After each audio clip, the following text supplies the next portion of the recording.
Hi friends. So మనకి ఇంకో కొత్త నోటిఫికేషన్ రావడం జరిగింది. ఇది కూడా ఒక సెంట్రల్ గవర్నమెంట్ కంపెనీయే. సో చాలా మంచి అవకాశం అండ్ చాలా ఎక్కువ వేకెన్సీస్ కూడా ఉన్నాయి. సో వీలైనంత వరకు ఎలిజిబుల్ క్యాండిడేట్స్ ప్రతి ఒక్కరు అప్లై చేయడానికి ట్రై చేయండి. సో అలాగే మొత్తం అన్నీ కూడా ఈ వీడియోలో డిస్కస్ చేద్దాం. అలాగే అప్లై చేయాలి, ఏజ్ లిమిట్ ఎంత, అప్లికేషన్ ఫీజు ఎంత, మొత్తం అన్ని కూడా ఈ వీడియోలో డిస్కస్ చేద్దాం. వీడియో చివరి వరకు చూడండి. సో ఇక్కడ మనం ముందుగా చూసుకుంటే ఈ నోటిఫికేషన్ అనేది ఎన్ఎండిసి స్టీల్ లిమిటెడ్ నుంచి నోటిఫికేషన్ రావడం జరిగిందనమాట. ఓకేనా. అండ్ అలాగే చాలా కొత్త notification, just 4 days back release అయింది. 24/4/2025 అనమాట. అంటే ఈ నెల జస్ట్ 4 రోజుల కిందట నోటిఫికేషన్ రిలీజ్ అయింది. అండ్ అలాగే ఈ కంపెనీ వచ్చేసరికి మనకి ఛత్తీస్గఢ్లో ఉందన్నమాట.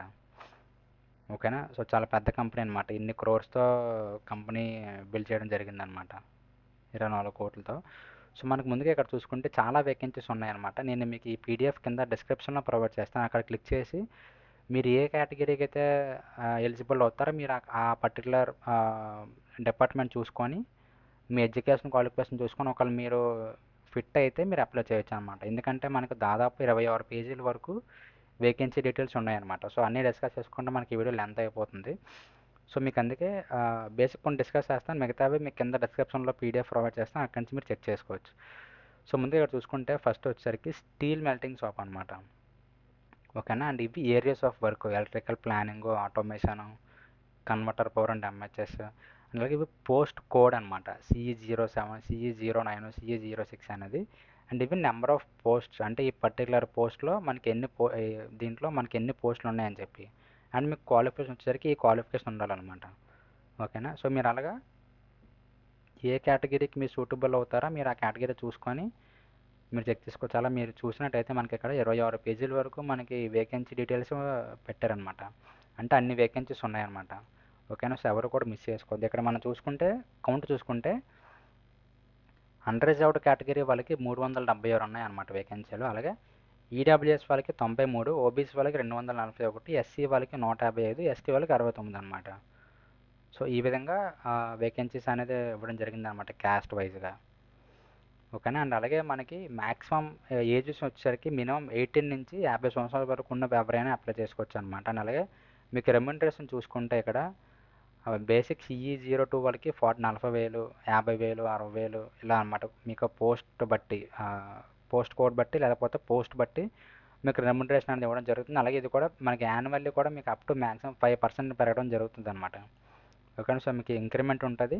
అండ్ ఇది మీ ఇనిషియల్ రెమ్యూనరేషన్ అనమాట. అండ్ అలాగే మనం ఇప్పుడు ముందుగా అప్లై ప్రాసెస్ చూసుకుంటే, సో ఎవరైతే ఎలిజిబుల్ క్యాండిడేట్సో మీకు ఈ లింక్ కింద ప్రొవైడ్ చేస్తాను. సో ఈ లింక్ క్లిక్ చేసి మీరు డైరెక్ట్గా అక్కడ మీకు కెరియర్స్ అనే ఒక పేజ్ ఉంటుంది అనమాట. సో అది మీకు లాస్ట్లో చూపిస్తాను, వీడియో లాస్ట్లో. సో ఆ కెరియర్స్ పేజ్లో క్లిక్ చేసిన తర్వాత మీకు అక్కడ అప్లై నో బటన్ ఉంటుంది అనమాట. సో అక్కడ అప్లై నో క్లిక్ చేయగానే మీకు ఆటోమేటిక్గా ఫామ్ వస్తుంది. ఫామ్ ఫిల్ చేసి మీరు ఆటోమేటిక్గా అప్లై చేయొచ్చు. అండ్ అలాగే మీకు ఏమైనా డౌట్స్ ఉంటే అప్లై ప్రాసెస్లో కానీ నోటిఫికేషన్లో కానీ మీరు ఈ ఈమెయిల్ ఐడి కూడా మీకు కింద ప్రొవైడ్ చేస్తాను, కాంటాక్ట్ నెంబర్ కూడా. సో ఈ ఈమెయిల్ ఐడికి లేకపోతే ఈ ఫోన్ నెంబర్కి కాల్ చేసి మీ డౌట్స్ని రిజాల్వ్ చేసుకోవచ్చు అనమాట. ఓకేనా. సో వాళ్ళ టైమింగ్స్ కూడా ఇక్కడ ప్రొవైడ్ చేశారు కదా, 10 AM నుంచి 6 PM వరకు on all working days. So ప్రతి వర్కింగ్ డేలోని అన్ని వర్కింగ్ డేస్లోని మార్నింగ్ 10 నుంచి ఈవినింగ్ 6 PM వరకు వాళ్ళు అవైలబుల్ ఉంటారు. సో మీరు ఆ టైంలో మీరు కాల్ చేసి లేకపోతే ఈమెయిల్ చేసి మీరు డౌట్స్ క్లారిఫై చేసుకోవచ్చు అనమాట. ఓకేనా. అండ్ అలాగే మనం ఇప్పుడు అప్లికేషన్ ఫీజు చూసుకుంటే 500 రూపాయలు అనమాట. సో 500 రూపీస్ అనేది అప్లికేషన్ ఫీజు. అలాగే నాన్ రిఫండబుల్ అప్లికేషన్ ఫీజు అనమాట. మీరు ఒకసారి పే చేసిన తర్వాత మీకు అది మీకు మళ్ళీ రీఫండ్ ఇవ్వరు అనమాట. సో పే చేసే ముందే మీరు జాగ్రత్తగా ఒకసారి నోటిఫికేషన్ మళ్ళీ ఒకసారి క్రాస్ చెక్ చేసుకొని మీ క్వాలిఫికేషన్ అన్నీ ఉంది అనుకుంటేనే ప్రొసీడ్ అవ్వండి, ఎందుకంటే నాన్ రిఫండబుల్ కాబట్టి. అండ్ అలాగే ఎవరైతే క్యాండిడేట్స్ క్యాస్ట్ వచ్చేసరికి SC, ST, PWBD లేదంటే ఎక్స్ సర్వీస్ మ్యాన్ ఉంటారో వాళ్ళైతే అప్లికేషన్ ఫీజు పే చేయక్కర్లేదు అనమాట. So categories applying for the post will be exempted from paying application fee అనమాట. అంటే ఈ కేటగిరీ వాళ్ళు అప్లికేషన్ ఫీ పే చేయక్కర్లేదు. మిగతా వాళ్ళందరూ 500 అప్లికేషన్ ఫీజ్ పే చేయాలన్నమాట. ఓకేనా. సో అది నాన్ రిఫండబుల్ చెప్పాను కదా. ఇది అప్లికేషన్ ప్రాసెస్, అదే ఫీ ప్రాసెస్ వచ్చరికి. అండ్ అలాగే మీకు ఏమైనా కమ్యూనికేషన్ అనేది మీకు ఈమెయిల్కి వస్తుంది అనమాట. కాల్ లెటర్ కానీ అడ్మిట్ కార్డ్స్ కానీ మిగతా ఏవైనా సరే మీకు ఈమెయిల్కి రావడం జరుగుతుంది అనమాట. సో మీరు ఈమెయిల్ మాత్రం మీరు ఇక్కడ ఇందులో అప్లై చేసేటప్పుడు ఏ ఈమెయిల్ అయితే ఇస్తారో ఆ ఈమెయిల్ మీరు రెగ్యులర్గా చెక్ చేస్తూ ఉండాలన్నమాట. సో ఎందుకంటే వీళ్ళు కమ్యూనికేషన్ అనేది ఈమెయిల్ త్రూ ఈమెయిల్ చేస్తారనమాట.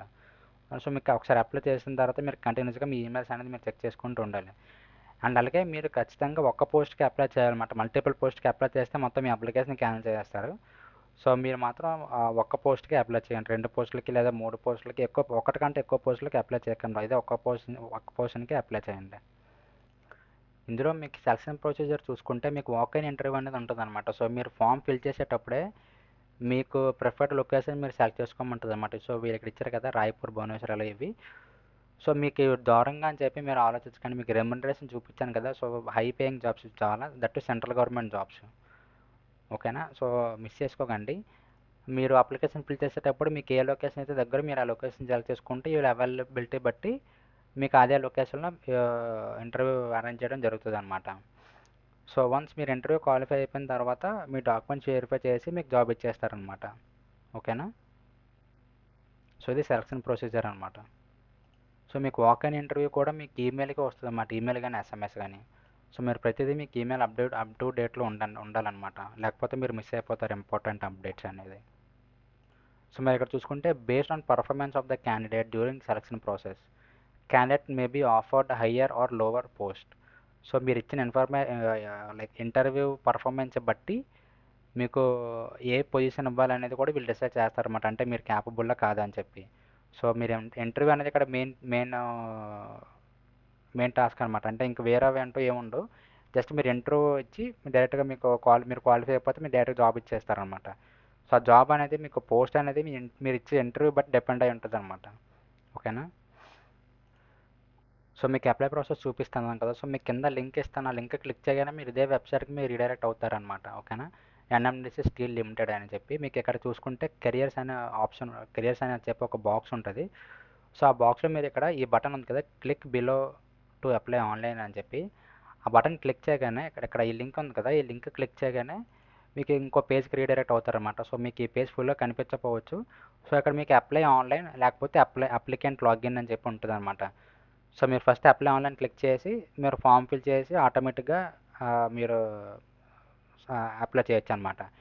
అండ్ అలాగే చెప్పడం మర్చిపోయాను, మీకు లాస్ట్ డేట్ వచ్చేసరికి మీకు 5 తారీఖు అనమాట. అంటే మే 5th కల్లా అప్లికేషన్ క్లోజ్ అయిపోతాయి. ఓకే, స్టార్ట్ డేట్ వచ్చేసరికి 24 స్టార్ట్ అయింది అండ్ మీకు ఎండ్ డేట్ వచ్చేసరికి మే 8th అనమాట. మే 8th కల్లా నోటిఫికేషన్ అనేది ఎండ్ అయిపోతుంది అనమాట. సో మీరు ఈ విధంగా అప్లై చేసుకోవచ్చు. అండ్ మీకు ఇంకా ఏమైనా డౌట్స్ ఉంటే కింద కామెంట్ సెక్షన్లో కామెంట్ చేయండి, నేను రెస్పాండ్ అవుతాను. అండ్ ఈ వీడియోకి ఇంతే. అండ్ నెక్స్ట్ వీడియోస్ కోసం మన ఛానల్ ఫాలో అవుతున్నాను. And thank you so much.